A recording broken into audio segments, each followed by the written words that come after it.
topic like teacher professional development. So from my side in next 10 to 15 minutes, I would try to make it a bit short and light for all of you.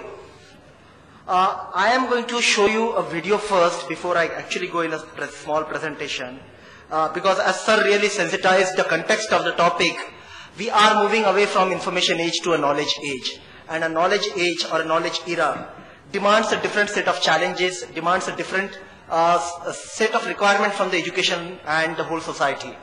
So we are looking at a very, very changing paradigm in this 21st century world, which is what we as an organization are also trying to achieve. By the way, my quick introduction. I am a rural management professional working for an MNC.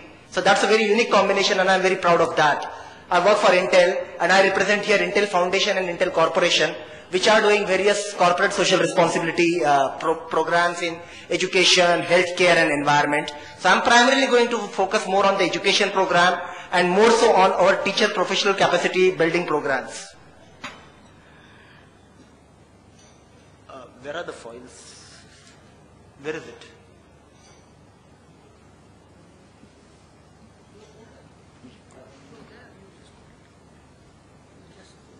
This one?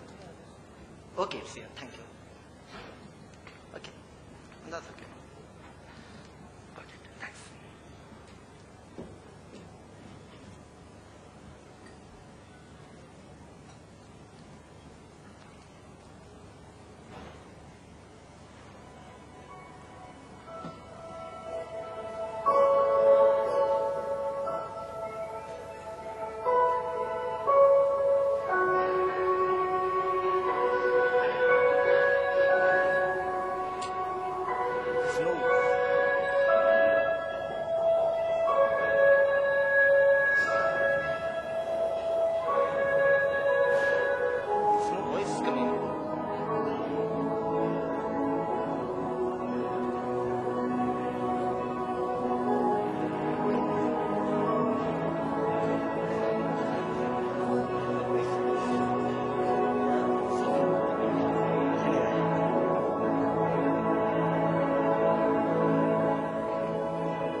Minutes on sharing the experiences from Intel education side on what we have been doing for sustained teacher professional development programs across the world and more specifically in India.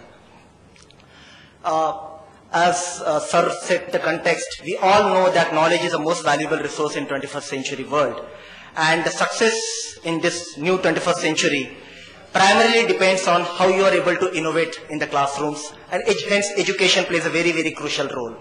So 21st century skills are very, very crucial for today's workforce, and hence there is a lot of pressure and demand on education system to get transformed for that. Because of the sheer ability to create that skills of innovation in the classroom system. Some of these critical skills which we keep on talking of is, as we call it as a 21st century skills, are collaborative skills, critical thinking skills, problem solving skills, communication skills, and primary literacy skills. Technology literacy as well as media literacy skills. Now, how do we do this in a challenging environment like India, which has a wide range of context?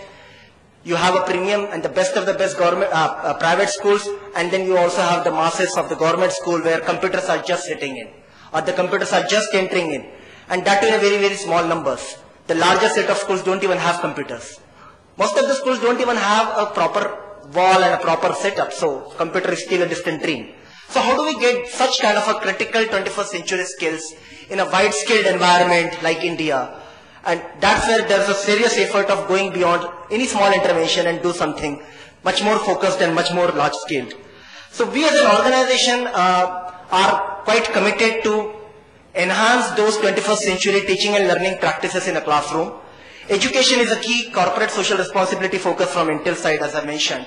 And we have been doing this since last 40 years now across the world.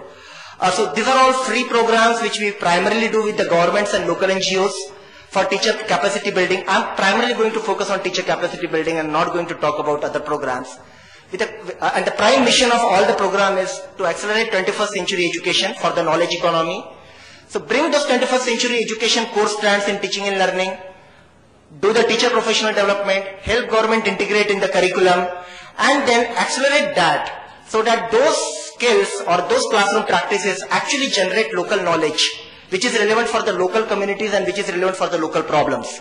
So from information dissemination to taking them to knowledge acquisition and then actually taking them to a level where they can create their own local knowledge is a prime focus, and that's a big challenge in a country like India.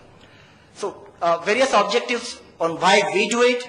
Intel as one of the technology leading companies around the world believes that we need the local economy where we are in to be very strong, and the local economy should have a very strong maths and science base because we need engineers and we need a big technology industry to flourish. And engineering and the technology industry is all innovation based, and it all depends on maths and science competencies. And maths and science competencies come from school. So that's the reason why Intel has a very large interest in this as a corporate social responsibility program.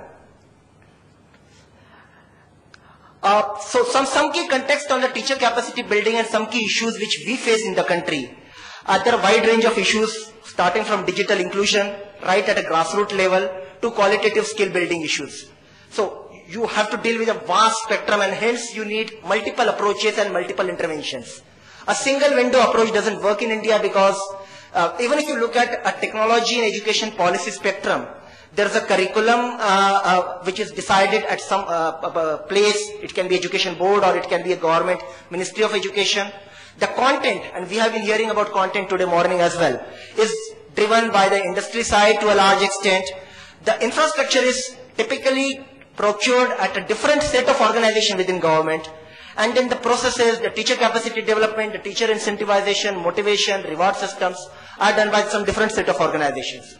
So the sheer organizational management challenge in India is pretty large, and I would say it is, the magnitude is unparalleled. I mean, you can't compare it with any other country. If you go to any other country, you go to one Ministry of Education, work on a teacher professional development, and you can expect the results.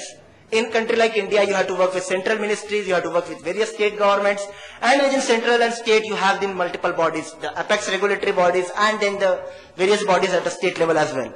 So unless an organization has the capacity to really understand the complexity and deal with the problem in a holistic manner, anything you do is just a tip in the iceberg, tip in the ocean, I mean. So a teacher professional development, though, it looks like a very simple effort of creating a curriculum, designing the content, deploying a trainer and going and just rolling it out in a government schools across the country. I'm sure all of you understand that it's never that simple. The issues are larger than that. And for a country like India, which is very strong historically very strong country in education, the pedagogy focus and not the technology focus has to be the key for any program to become successful. And the pedagogy focus which is forward-looking and yet at the same time taking care of the basic digital inclusion challenges. So when I say forward-looking, really creating that environment which inculcates skills like researching something at a school level, or collaborating, peer-to-peer collaborating and presenting a solution and multiple solutions to a complex problem like say getting tobacco vice eradicated in the village, or say water pollution control in a village. So you present the local problem and come up with multiple solutions, and all this knowledge creation requires a slightly different approach at a local level, I would say. So research-driven approach, multidisciplinary approach, I would say role modeling, problem-solving approaches, integrating technology with giving a lot of real-life application to these kids are some of the key core strands which one has to really take